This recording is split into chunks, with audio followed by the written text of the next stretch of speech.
एक सवाल कि जिस तरीके से योगी सरकार ने गैर मान्यता प्राप्त जो मदरसे हैं उनके सर्वे की बात की और इस बात पर इतना तिलमिला गया है विपक्ष सहित, ओवैसी का बयान आया है कि ये टारगेटेड सर्वे है एक खास कौम को लेकर और ये कम मिनी एनआरसी है, उन्होंने ऐसी बात कही है। मुझे लगता है कि माननीय उत्तर प्रदेश के मुख्यमंत्री श्री योगी जी ने जिस प्रकार से शैक्षिक वातावरण को उत्तर प्रदेश में कायम करने के लिए जो उन्होंने भारत सरकार की शिक्षा नीति को अगर सबसे ज़्यादा कहा जाए उसको धरातल पर उतारने का संकल्पित हो करके, तो वो उत्तर प्रदेश की सरकार है और शिक्षा को लेकर के वो चिंतित है।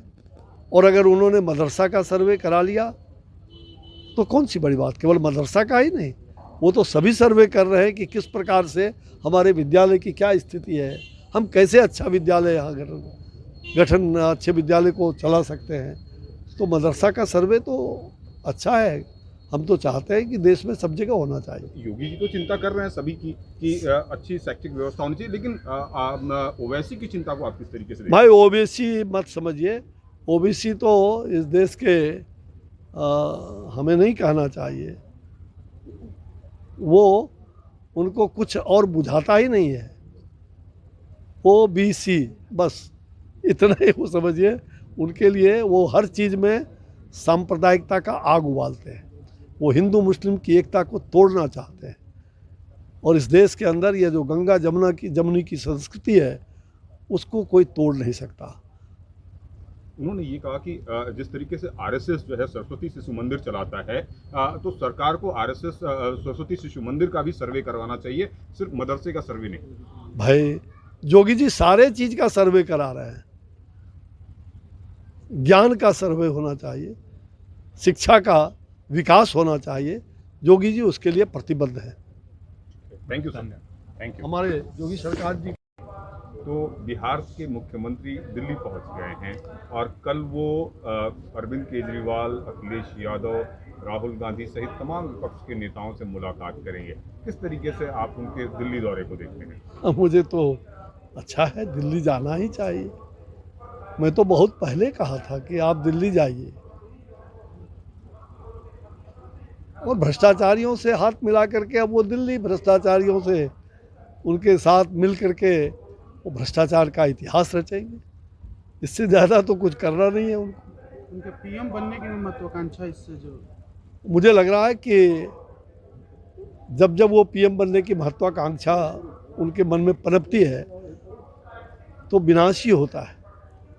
2013 में उनको पीएम बनने की उत्कट इच्छा हो गई थी और आप सब लोगों ने देखा है कि वो 2 पर चले आए थे और अब तो नेट 0 पर गोल है।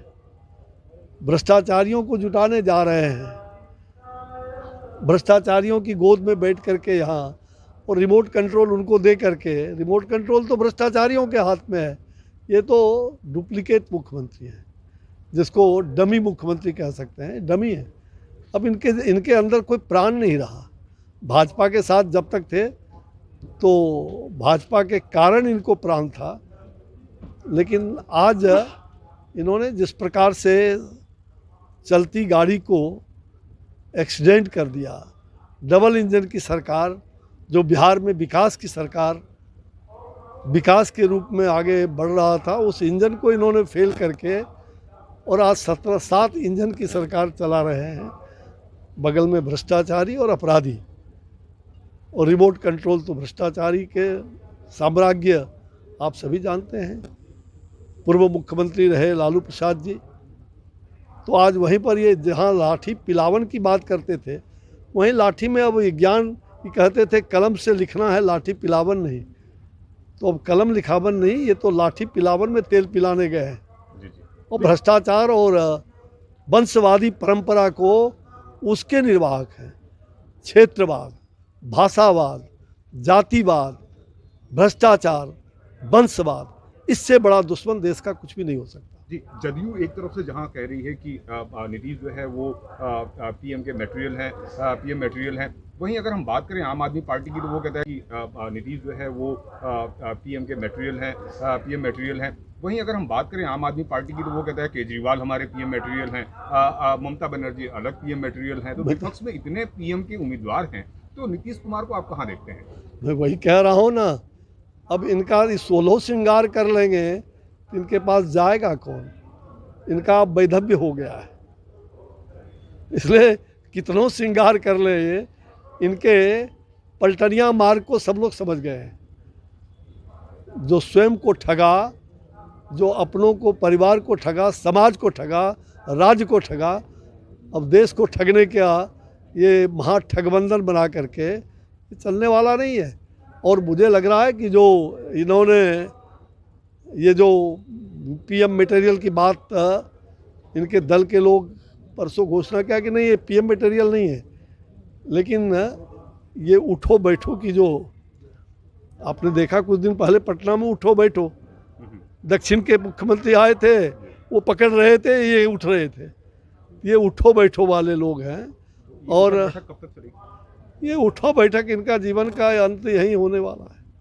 2024 के अब इनको राजनीतिक संन्यास लेकर के, और इनको मैंने पहले कहा कि अब कांग्रेस जो है भारत जोड़ो अभियान शुरू कर रही है, इसको कैसे देखते हैं? भाई कांग्रेस भारत को जोड़ो, ये तो कांग्रेस के मैनिफेस्टो से, उनके मैनिफेस्टो में भले कांग्रेस जोड़ो की बात है, लेकिन उन्होंने तो, कांग्रेस ने देश को क्या किया?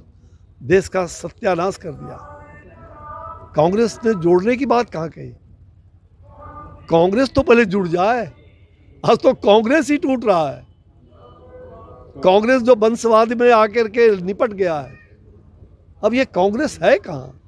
ये वंशवादी लोग, भ्रष्टाचारी लोग ये देश को बता रहे हैं छद्म धर्मनिरपेक्षता की बात करके, और पूरी तरह से स्यूडो सेकुलरिज्म जिसको कह रहे हैं। ये कांग्रेस देश को जोड़ नहीं सकता है। कांग्रेस पहले अपने आप को जोड़ ले, वो बस 2 1 3, इससे ज़्यादा कांग्रेस किसी को नहीं जोड़ सकता है। अंत में सिर्फ एक सवाल कि जिस